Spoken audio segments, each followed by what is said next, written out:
राजा हर्षवर्धन अपनी सेना और कुछ खास दरबारियों के साथ नालंदा पहुंचे।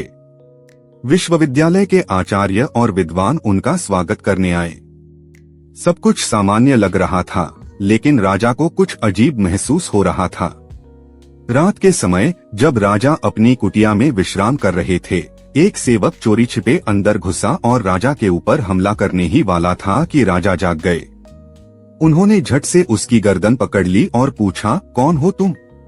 किसके इशारे पर यह कर रहे हो? सेवक डर गया और सच उगल दिया, मुझे एक दुश्मन राज्य के मंत्री ने भेजा है। वे नालंदा को जलाकर नष्ट कर देना चाहते हैं ताकि भारत ज्ञान और शक्ति में कमजोर हो जाए। उनका एक गुप्त दल पहले से ही यहाँ घुस चुका है। राजा को समझ आ गया कि नालंदा पर हमला कभी भी हो सकता है। उन्होंने अपने सैनिकों को सतर्क रहने का आदेश दिया, लेकिन वे यह नहीं जानते थे कि दुश्मनों की योजना कहीं ज्यादा भयानक थी।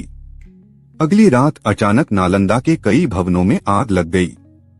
चारों तरफ चीख पुकार मच गई। दुश्मनों ने घात लगाकर हमला बोल दिया।